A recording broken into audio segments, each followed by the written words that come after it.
Hi, everybody. Recruiting Animal here on May 1st, 2024. We had a little chat before that I'm going to have to cut out. But I'm going to do an ad to start the show because Richie Rich is teaching recruiters now how to be good recruiters. Rich, can you talk about that a bit? When are the sessions? Sure. So if you go to Moore's Essential, and there's a coaching section in there. There's group coaching. We're doing Thursday mornings at 9:15 on Thursday morning. And then there's private sessions we can do, works for your schedule, quite frankly. So, and then you can also get into Trish Tampkin's deep learning sessions on Tuesday. And there's some other bonuses as well that we'll give you around. I'm not concerned what the other guys are doing who don't ever come on this show. We are promoting, but we know. Okay, it's all. So I am doing the group training on Thursdays, and then but it's a part of the package of what you get for being in this group coaching session. Yeah, how does your group coach? Does it work? Does people come on and say, "Rich, I'm drowning here. What should I do?" Okay, is that what happens? How does it run? Or do you give a lecture or what? So we do a little bit of accountability, see where people are at, what their numbers look like. Help you get motivated for the week, help you stay on track, just like we do at Pinnacle. Quite frankly, it's a little bit of training for. How are you going to, hit your numbers? How are you going to hit your goals? What problems are you having? Everyone's having fucking problems right now. So how many people were in the class? Last week, I think there were like 10 people in the group. That's a lot. So if you go through everybody for their accountability, you'll take up the whole hour or however. Yeah, we do it quick. We got a quick way to do it that works. It's quick and easy, painless. It's a motivator. And and then we go through. What about shame? If someone's just feeling down, it's not about making. Listen, everyone's numbers are their numbers. Like if you do 200 grand this week and the other person does 50 grand this week, it doesn't really affect the other person. Neither does your success. No, but is there a guarantee that I won't go out and snitch to somebody else that, hey, I was in this group and that guy's a lousy recruiter. Okay, I can just tell from his earnings. Do you take a blood oath that everything's confidential? I mean, everyone signs a confidentiality. I mean, it's expected. But the end of the day it's who cares? Like I don't care. People know I have a shitty month or a great year. It doesn't really affect anything in my world. That's the attitude you kind of need to have. Your goal is to do better than you did before. Your goal is not to, if your goal could be to beat me, it could be to beat you. But at the end of the day it doesn't really matter. Whatever motivates you is all that really matters, I suppose. Rich, you've known me for a few years. Could you teach me to be Never. I could never teach you to be me. That's an impossible feat. There you go, everybody. I don't know if that's an endorsement or not. Okay, here's one. There's lots of recruiters have been laid off. That's why we were just talking about, it's not the best time to go into your own recruiting business necessarily, but all these corporate recruiters have been laid off. So this one woman, she became a barista, and she's still a barista. She wants to know if she should put it on her resume. Anybody got an opinion? A barista? No. Leave it off? Well, how's she going to fill the gap if she's a barista for a year? Put consulting. Agreed. I agree with Rich.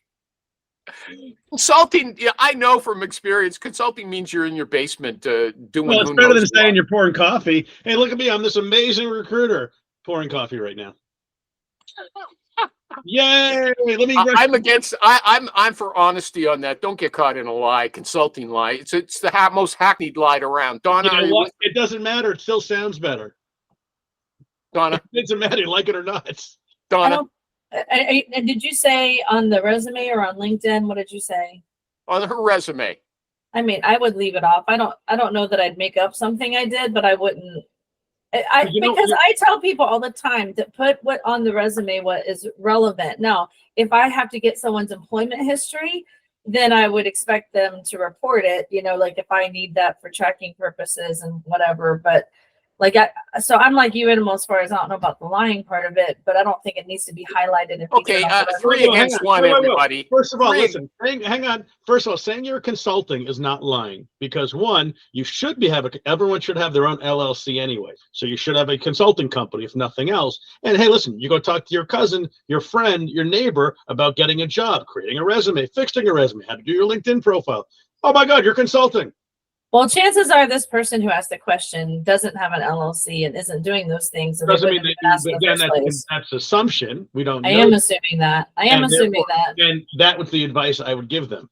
And then two, if they were smart, they wouldn't call it like Donna's Consulting. They would call it some name that's relevant to the space they want to be in. So it says like, hey, I work for BlackRock Consulting or BlackRock Technology. So it sounds like an actual company. So at least you get in the door to tell your story. Did you say, Animal, that the person was coming from a corporate job that got Yeah, laid yeah. off? Yeah, Yeah. yeah. So they're not. Their chances are, well, whatever. But it doesn't matter. It's It good doesn't matter. It advice, takes but I 5 don't minutes. think that person's going to do it. But it It's good takes 5 advice. minutes to set up an LLC. Whether they do or not, it's irrelevant. Everyone should is the lesson. Because it's a tax write-off. It's a way to write off your taxes. It's a way to save money. It's a way to make money. It's a way to cover the gaps. It's Okay. what just he's want saying every- is smart, but I No, don't no, think let the recruiting animals to get a word in here Get a word edgewise, in. okay? The I third just person. want- Uh-oh. I just want everybody to notice that the big money maker here, okay, he's telling you how a salesperson thinks. The 100% truth is not important to them, okay? There you go. Well, look at the people that are hiring. All right, if the Microphone drop. yeah, there you go. There you go. So, but if clients cared only about the truth, then they would hire the right people. But they don't, because they don't want to hire this guy because he was born on a Tuesday. They don't want to hire this guy because he forgot how to do his job because he got laid off during COVID. And had an extra jump in his resume, or they knock him because I don't know You got a hole in his sock. exactly, or he went to a startup and the startup failed, so therefore that rep sucks now.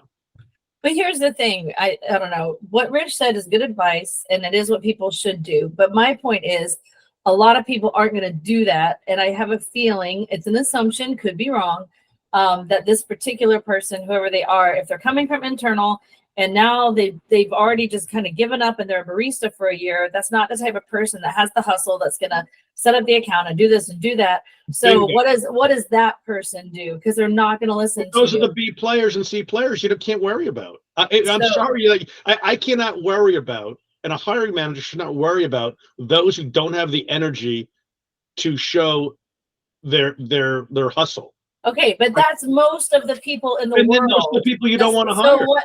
That's the 80%. That's not you don't want. relevant to the question. So for these, It is. I guess you're saying you don't really care, so you wouldn't give them advice. But for someone like I just that, gave them great advice. you wouldn't give them advice that they are going to use. We get your point, Donna, but here's what I would say. I want to address both of you, but first, Donna, somebody who is willing to go from an office job or a white collar job to a barista, you got to have some humility, okay? And it takes, I think, to change gears like that. I don't think it's just a loser who would do that, okay? You need money. You're going to do what you got to do to feed your You do what family. you gotta do, but The point is, that is the start, and that's great to do, and you should do it. You should have that hustle to do it. But again, do you want to? Is that who are you going to hire? The person that, hey, I set up a consulting business, fraudulent or not, went through the efforts of doing it, or I hired this person who left the industry because no one else was going to hire these people. All right, so they became a barista. All right. I would not. Okay, but I think Rich is wrong about that. But I will say Absolutely I'm going to give some information now that supports Rich's argument against me.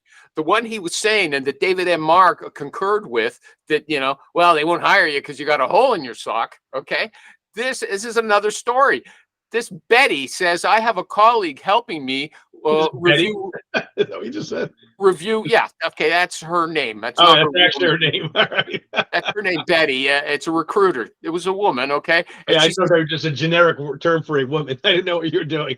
back in Clueless, that's from the movie Clueless. Yeah. She's a call her Clueless Mary. lady. I don't care. That's right, She's that's got a right, name. Clueless. Okay, Bill. You change your name to a Bill. Okay. I have a colleague, she says, helping me review resumes. He rejects every applicant who isn't currently employed Yep. or who had a career gap of 6 months or longer, even if the rest of the work history was qualified. Okay. Or if they have no college degree 10 years ago. Yeah, absolutely. There's all sorts of dumb reasons. Okay, and here's another one. Carol said in reply, an HR professional was mentoring me and told me that people who are made redundant look like they're no good and she would never look at them or anybody with a career gap. Mark says anytime I bring a candidate to the hiring manager that has the skills and experience, but some gaps or a short tenure somewhere, they're heavily scrutinized. Okay.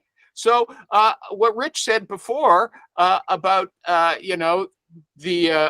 were you saying, that these hiring managers are totally unreasonable, so there's no reason to be reasonable with them? Is that? Well, is no, that I mean, you have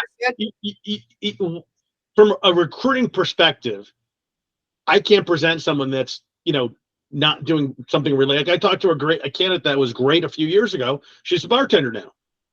All right. She's like, fuck this. I'm tired of all the games. I'm just going to go be a bartender. All right. So that's what she did.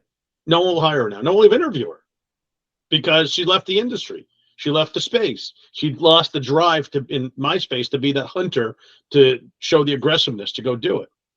Tom, too bad Tom not here. He claims, I think perhaps incorrectly, that his whole ability to be a recruiter is based on his 7 years as a bartender. Well, she was a salesperson. And listen, there's nothing wrong with any of these jobs. They're all great jobs and a great people person, especially a bartender. But it's a different mindset and a different hustle than selling $1 million software packages in my world. Was she in that business selling $1 million? Yeah. She need a little break, a mental break. But now, right now in the market we're in, all these hiring managers are so afraid to make decisions. They make no decision. Yeah, but she can sell herself cheaper than the other people to break in. Well, but they don't want cheaper. They want the best. You told me, hold on. Rich, I'm the only person in the world who watched your interview with Darcy. Or Actually, I've gotten a lot of comments on it, even though they might more than once. Okay, and you told me the CEOs in these companies are so stupid because they're cheap. They want cheap. Okay, I got you on that one. Wait, no. I'll tell you right now. I do have one. This is the stupidest thing I've ever dealt with. I've never had this happen. I have a CEO right now who's trying to hire my candidate. This is his words. I'm not hiring him. I'm going to bring him on in commission only, though. Okay, I'm going to train him. I'm going to give him straight commission if he wins the deal. So I'm not going to pay you. You're not going to pay the recruiter? Yeah. So yeah, I'm like, well, why don't you just say, "I'll see you in court, pal"? I mean, I did. The guy's like, "Do you know who you're talking?" Like my wife was sitting listening to this whole thing on speakerphone. I'm screaming. I've never screamed at a client like I've screamed at this jackass. And he's like, "Do you know who you're talking to?" And I was like, "Yeah, the cheap ass who doesn't want to pay me." I'm like, I'm like, your company's worth less than mine. I'm like, and the guy I sent him is such a bullseye. It's insane that he's not hiring this guy. He doesn't want to pay the salary, doesn't want to pay the fee, and thinks he's going to get out of it. Hold on a second. Sorry, I want Donna, and I want to get to David Marr as well if he's listening. How did Rich get mixed up with a moron like this? Because Rich is always telling us, walk away from bad clients. And I always say he's got radar for these bad clients, Badar, or whatever you want to call it. Listen, I wasn't exactly shocked, to be honest with you, but it's a crazy market. I had candidates that were sitting there that were really good.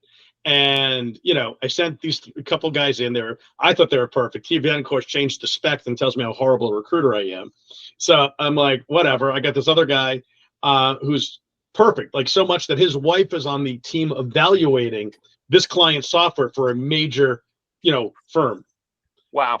And he brings in two top 10 industry leaders into the interview process to demo this guy's software. Yeah. Okay. Well, now he's saying, yeah, I saw it coming. Okay. Well, no.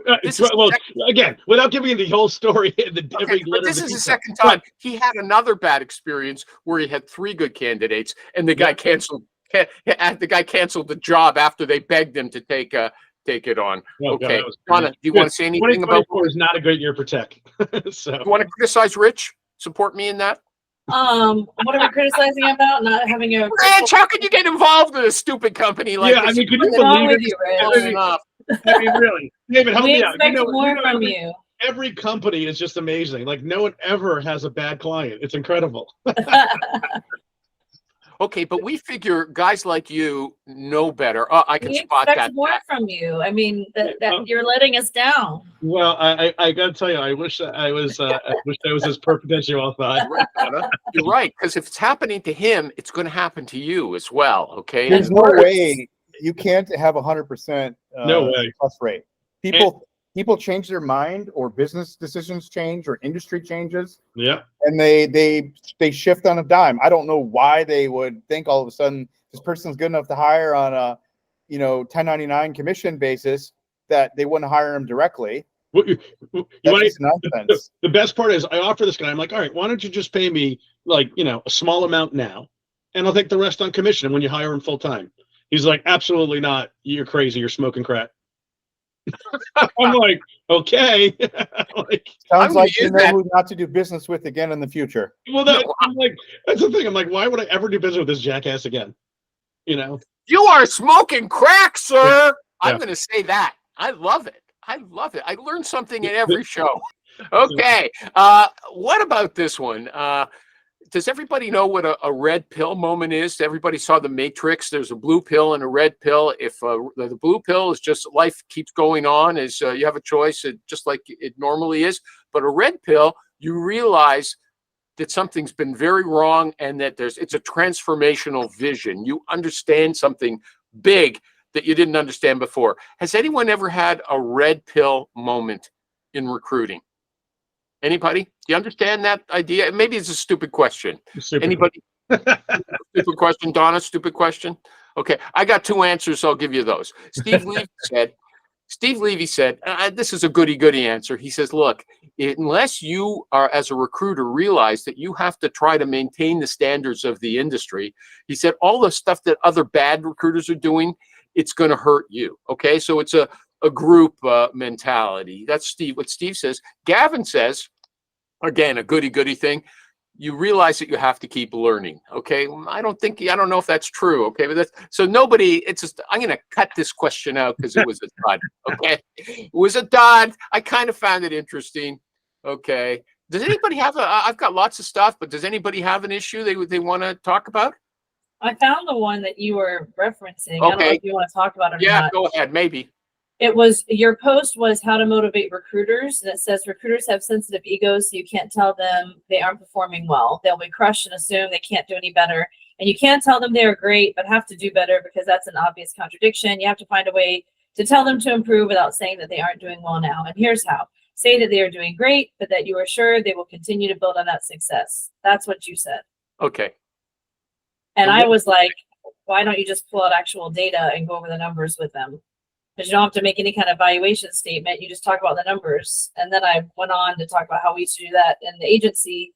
And we'd look at all our numbers, and that's how you could figure out where you need to. Maybe that's what Rich does in his Thursday go-round accountability thing. Because I asked him, I said, are you shaming these people, or do you just ask for data? There's no shaming anyone. Well, what about like Gomer Pyle? You're the sergeant, or you're the military. You suck. Okay, No, you don't do it's that. It's literally, hey, it's like, hey, here's your numbers. You can see where you rank against the people in the group and how you did. Or people, but it's truly you against you. It's just, you show up because you don't want to, you don't want to be the guy with the zero, right? So what numbers do you do? Because like what we would do and this was every morning, you would see how many calls were put out. You'd see the connect time. He's in an agency. Those are agencies. Money is the only number that counts. Am I right, Rich? Yeah, well, we can get to the money, but I'm just, if you're trying to help someone improve, it has to be. But you keep steps before that. In this, we're just keeping it simple. It's the, how many send-outs, like first interviews, really. So you do. Oh, sorry, Donna. No. It's the first interviews are it's just a good number to have. Like you said, it's the path to success. But it's the, what's your yearly billing? It's very simple numbers. It's yearly billing. And then you divide it by the monthly billing. So if my goal is $1 million a year, it's $83,333 a month. All right. So then it's going to be like, hey, I did 83,000. My goal is 83,000. I only did, 41,000. So I did 50% of my goal, or whatever it is. All right. And that's what you're tracking. It's not like, hey, you know, and you're going to be weeks you did nothing because you don't make a deal every week. But on a monthly basis, you can see how, in a weekly basis, you see how you're trending. You know, you're going to see, am I getting send-outs? I mean, we'll ask for how many send-outs and job orders you get just because they're good numbers track on a weekly basis to see if you're going to hit those Right. monthly numbers. But it's not to shame anyone. It's purely motivational because, hey, listen, you know you're going to report your numbers. You're only lying to yourself if you lie. All right, you know, so it's just a good track record basically, and I find it motivational. Some people may not, but to see, you know, how are people doing? I personally get motivated when I know someone else is doing $1 million a year, $2 million a year. Other people, they may find that deflating. I think that's a loser attitude personally, but that's their choice. You know, everyone's got a different motivator. Let me ask a question that reminded me, because I used to know a stockbroker who was making millions of dollars, and he said he was always worried about money, and he counted his money every night when he went to bed. And Rich I used to said, be a stockbroker, and I worry about money no matter yeah, what. Rich said he's also worried about money all the time. Is that the sign of a successful recruiter? It's a Agency sign of a neurotic Jew, is what it is, because that is what my mother raised. So You know what? These Catholics have their own guilt things too. exactly. Okay, I don't know what it's like having a Jewish mother. Everybody thinks they're the only ones with Yeah, with these complexes. Okay. Such schmendricks. there you go. Yeah. The voice of He's God. not as Mendrick, although I don't know. The voice of God up there. Torturing yourself. Yeah, he's up in he's maybe the first angel on the show. Yeah. But Animal, going back to the original thing though, I mean, so Rich is talking about people, I guess, you know, owning agencies or having, but if you're drilling down to like a new recruiter or someone who's not at that level of owning things yet, It's not I owning. think, It's well, not owning, but you know what I'm saying? Like, you know, everyone and people in this group, they're individuals. They work in other firms. They work for themselves. okay, mean- but let me finish what I was gonna say. People maybe who haven't achieved the level of success that the people in the group have achieved, so whatever their position is, I think drilling down even beyond your send outs sometimes is helpful if you're trying to get someone to improve. Okay, Yeah. because if you're already getting job orders and send outs, you're doing all the basics correctly, more than likely. So there are going to be people who aren't getting those, and to find out why, you back it up a little bit. So Well, that's later on during the course is part of the conversation in that group learning. You know, he don't want to give all the secret sauce away, but well, but yeah, I mean, but you know, but that's the But- thing, and but it's but even helpful still- though to look at that. but even still, Don, I mean, everything comes down to send-ups. You know, Yeah. You know, I mean, so But we you don't would you look don't at our need all these ratios. everyone likes to track all these crazy numbers, which are great. It all comes back to send-up. Yeah, but you got to figure out why, if some people aren't getting the send outs, why. And I can tell you at our Of company, course, we but would have that's the a different people. topic, though. That's not I don't tracking. think it's a different topic than what Animal had written in the thing, because he had written about like trying to help a recruiter or give them feedback as to whether they're doing well or not doing well. Yeah, He I'm says their talking about- egos. What we're tracking for numbers, that's a different topic, though. Right, but the original topic was this other one that I'm getting back to, which is if you're trying to help train somebody, like if you're trying to help train a new recruiter, there are things to measure whether you like it or not. Okay, you mean the and you look KPIs, at the it. key performance indicators, Yeah. drilling Did I down. miss this section? Did I fall asleep for a little while? I think you fell asleep. I think you had a petite mall. Petite And Mal, I- yeah. That's our standard now. Oh, I had an epileptic fit, okay? It wasn't a I real think bad that's one, what it though, so was. I didn't make any noise. Although, Donna, did you ever have to put a pencil inside somebody's mouth or anything like that? What? You never heard No. about that? If somebody has the No. grand mal seizure, you put something in their mouth so they Oh, don't you get mean so they don't choke? That's the grand mal. I didn't have anybody have a grand mal in front of me. I Okay. never had to deal with that. But yes, you would try to get them to not swallow their tongue. Yes. Okay. Next question. I thought you were talking about in recruiting. I was like, Yeah. what agency did you work at? Because Well, I'm we going to weren't use doing I'm going to that. use that excuse in recruiting, and I want to say, look, you know what? Sorry, I didn't call you. I had a seizure, and somebody had actually, you know, put a mouth protector, a pencil in my mouth. It was so bad. No wonder so I turn it back so they're not angry at me. They feel sorry for me. Okay, that's yeah. that's what I'm looking There you for. go. Okay, next question, everybody. Is culture better than money? This recruiter said, you know, he had a great candidate. They wanted to make her an offer. I think she wanted 92, and they offered like almost 10,000 less. He said, how can you do that? And they said, our culture is so great. it's going to be worthwhile for her. Anybody, culture better than money? Okay, is there anybody? Absolutely. Culture is definitely better than the money, but not if the candidate doesn't think So so. working for yourself is the first way to go if you are able to do it and be an entrepreneurial like Rich. If you have to work for a company and you're trying to go after, you chase the money game, which I have done in the past, and I'm not going to mention the company name, but one of the companies I worked for claimed all, threw money at you, basically like 100K, basically, we'll say, on top of what you were getting before, total comp. Their culture, they grind you to the ground. It's a churn and burn, spit you out type culture. And their expectations are so high that they were unrealistic based upon what the market could bear. And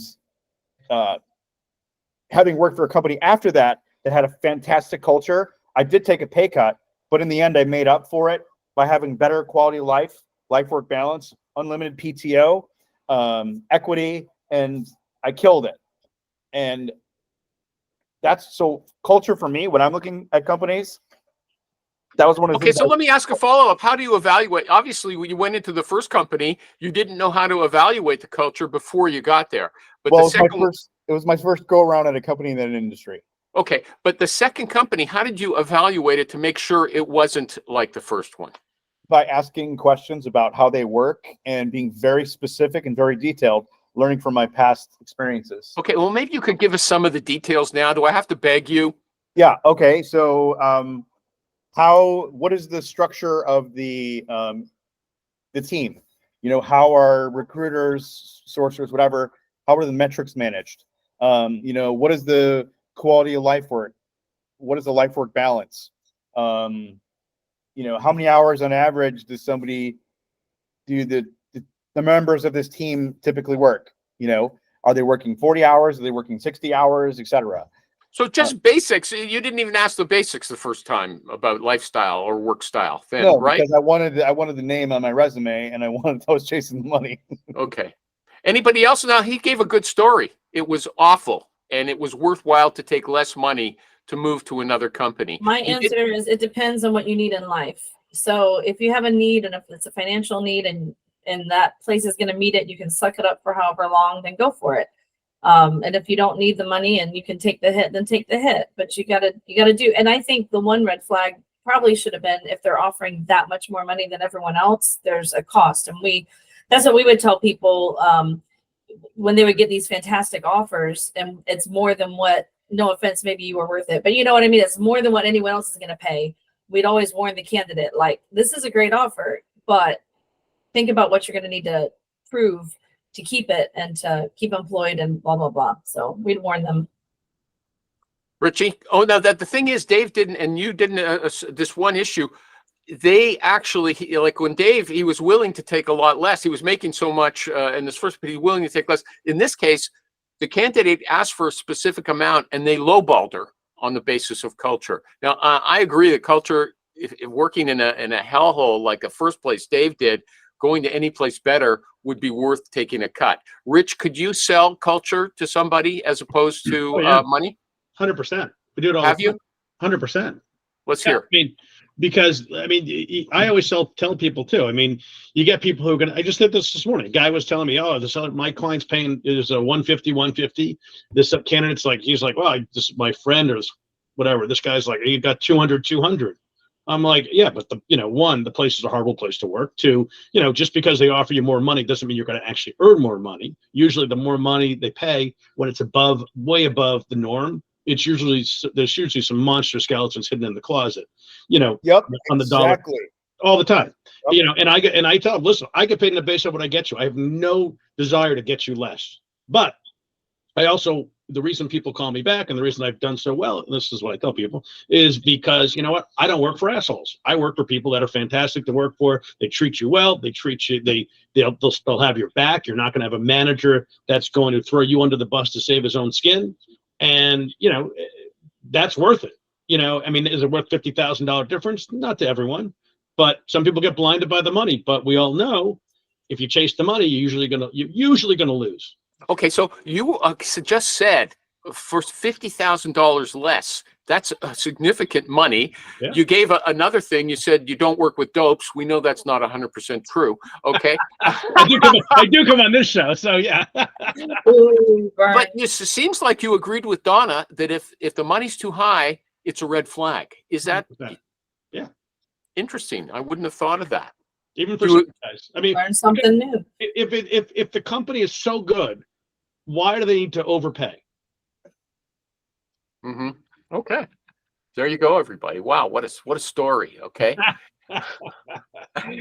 What is a meaningful placement? Get to know your candidate, empathize, understand the candidate's journey, and you will have meaningful placements. I think that's an odd term. Anybody else? Does it strike a chord? I think it means the candidate likes the job and will accept it. Does anybody else? It's like when you make a play. To me, it's if you make a placement, it's going to have a real impact on the company. Like I do with startups. Like the people that I place, they have a meaningful impact. Like I've placed a lot of guys that became or girls that became the top producers in the company. They became rose from a rep to a VP, and really helped change the course of that organization. And that's meaningful. Okay, that was a good story. Anybody else want to comment on meaningful? Okay. That's how I got my job I'm in now, was because someone I had placed got a promotion and was high up in the company and brought me Oh, on meaningful board. hire. It was a meaningful hire. Meaningful, significant, rewarding. It was very rewarding. Okay, meaningful. Life has no meaning. It's so vague. It means rewarding. Meaningful means rewarding. When you hear someone say meaningful, everybody, not just the people here, they don't need advice from me, but you out there in the world who never watch these videos, maybe you do. And substitute, when you hear meaningful, just think rewarding. Next question. Where did that- They only do it in secret though, Animal, so nobody else can tell. They use incognito browsers. No, they don't. They don't put any likes on the postings, and LinkedIn tells me that not a soul in the world watches them, except for today. Someone actually reposted one of Rich's speeches. Okay, and I will send you that link, Rich, so you can Thank you. call that guy for business. I Okay. appreciate it. Forced ranking. Does everybody know what forced ranking is? No. You grade your employees. It's a stupid idea. You grade your employees and you get rid of the bottom 10%, no matter how good they are. Okay?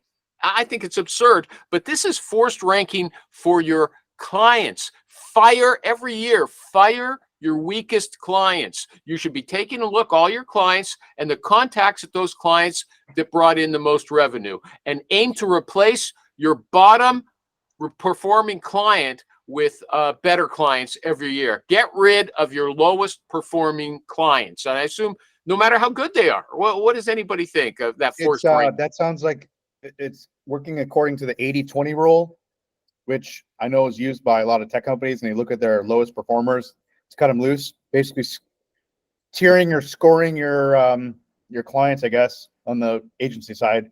But I'm just saying the 80-20 rule is what that's based on, from my understanding of it. Okay, but nobody here has ever done that. I've never done it, but I don't have that many I don't think regular. it's wise if you're just doing it by numbers, because you have to look at other things like, is the company in a time of growth? Like maybe they steadied off. Like that doesn't mean they're going to be a bad client in the future. Do you know what I'm saying? Like you would have to look at some subjective things more than just the hard numbers of how much you build. Rich doesn't do that, does he?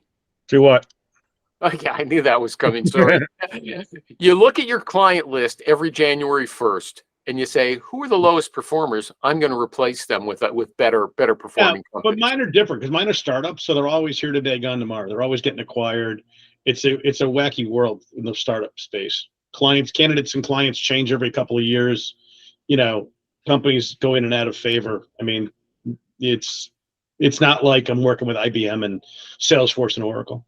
Okay, what about a concern? This same guy said, you got to always be doing business development, looking for new business, because it's not just the company that's an issue, it's your contact in the company. That person might not be there anymore. So you always got to be taking care of yourself, protecting yourself. Is that an issue with everybody, that like Donna's HR manager, thinks she might move on in 2 years? If somebody deals with her, they might lose their good contact and they get Donna, who doesn't like them. Is that? Yeah, it's a massive problem. That's why, I mean, you should never have more than one company be more than 25% of your business if you're an agency. Uh-huh. Okay. Okay. Is it a good time to become a recruiter? We talked about that. Okay. Did you say when you said, "Oh, I'm going to help the guy launch," you just wanted to sell him your service? So you're You make it sound so sleazy. well, I think that was okay. That's how a salesman operates. That guy, he actually, he messaged me, and I gave him my advice, good or bad. That guy's going to try to do it part-time. Okay. I want to help you doesn't mean I want to sell you. Okay. But I know salespeople. Again, you're a recruiter. It's a conversation opener. And did I sell him? No, I said, listen, this is what I can do if you want to go deeper. But I gave him my honest opinion of what he could do and should do and how he should do it. It wasn't like, hey, here's give me $100 and I'll give you an answer. So. Okay, Randy, here's what Randy said to the guy. I absolutely would not enter this field for the next 4 to 6 years. There's literally 125,000 recruiters with various amounts of experience that can't find a job right now. You see, there's 38,000 recruiting firms in the U.S. right now, or at least that on the Forbes list thing. They were supposed to come out with the announcement the other day about the list, but now it's coming out now on the 7th. But in May? May 7th. Yeah, so I'm on the list again. I know that, but I don't know where I rank on it. But they well. But they said it was out of 38,000 firms got votes. Wow. Okay. Well, somebody voted. You can vote for your mom and pop operation 100 times. Isn't that how the American Idol guy? You got to have different emails if you're going to do that, and you got to have the time to do it. You told us before that you can vote more than once. Maybe not for the same company. Not with the same email address. No, you told us we could vote for Michael G. Cox and you. Yeah. But I thought maybe I'm wrong. I thought you couldn't vote. I thought you could only vote once per email address. Okay, you never told us that. You can put 10 companies in your vote. Okay, well, we were only voting for you this year because Michael G. Cox didn't come here. But I got to tell you, Rich, if you're not in the top 10, I'm not going to be mentioning you here. Okay, I'll plug your course instead. I don't mind plugging you, but what am I going to say? We got a guy here who's number 50 in the United States. I mean, what's that doing for me? Okay. I'm sorry, I'm slacking. 3 minutes left. Anybody got an issue, or should I end the show right now? It's been a lot of fun for me. I really enjoyed it, even though I have to cut half off. What's your amazing ending you're going to use before you do the microphone drop? Yeah. What's your final? You know what? I learned something about. I'll tell you right now. Mental illness. I was reading this article on Twitter. This political reporter in the UK. She's really good looking. Okay, so this guy got in trouble for saying he wanted to be interviewed by this Totty, T-O-T-T-Y. I had to look it up. It means someone who's attractive, and she reported him to the party whip in Parliament because you're not supposed to talk like that. Okay, so here's my thing. She's good looking. She's maybe 30 years old. She's a political reporter, a big time political reporter in the England, and one day her mind just went nuts and she developed a mental illness. Oh, I heard about that. Yeah? Yeah, I did hear about this. I forget the story, but I remember hearing that. That's right. And she said her problem was she's tried to go back to work again and again, and then she kept failing at work, So, and I was surprised that somebody, who seems so together could have this, her brain just backfired on her, right? And she was very clear about all the things that she was doing to try to help herself and things like that. It was really interesting, but that, it could happen to anybody. That was my point. Anybody, Donna's looking at the ceiling like, I'm just thinking, is that the best way to end the show? Like, I'll cut it out. Don't worry. Okay. He asked me what a mic drop. Your brain might go to mush tomorrow and everything's going to be terrible. So, well, I guess it's true, but that's kind of depressing way to end it. There's lots of recruiters saying they're going mentally ill because they're having problems right now, but that's economically related. Okay. I don't know. David and Mark, do you have something? Mic drop? Yep. So on Monday, the 6th, I start a brand new full-time job. So. Yay. Where are you going? Where are you going? I'm going to a company called Coalfire. Like the pizza place? Nope, it's an information security company. Oh, I love the sound of that. Nice. I'm going to be brought in as their principal sourcer, the first sourcer there, Nice. and basically help build that out, and lots of fun ahead. So Awesome. Well, I got a great security guy for you. Just started looking today. is he Let me full time? Full time. I believe I was told they have to be. Well, we'll connect offline. Yes. Yeah. Okay. Yeah. Well, that's great, Congrats. David and Mars. Is there any way I can use that to position you? Like, we got this guy who comes to the show on a regular basis, and he's just fantastic. Okay, is there a number I get attached to that? We got a number 2 sourcer in the country or in a certain industry. You think about it for next time. I enjoyed what Rich said. He said the company's called Coal Fire, and you said, what's that? A pizza company? There's a great a great chain called Cold Fire Pizza. It's I phenomenal. never heard of it. Okay, but I thought he's working in a pizza store. Yeah. We're back to the Oh my God. barista. We're back. To the I barista. go work at a cookie store or a pizza store any day. Oh, so much fun. Pizza store. Thanks, everybody. All right. See you I really guys. enjoyed it. Take care. Bye bye. Oh, bye.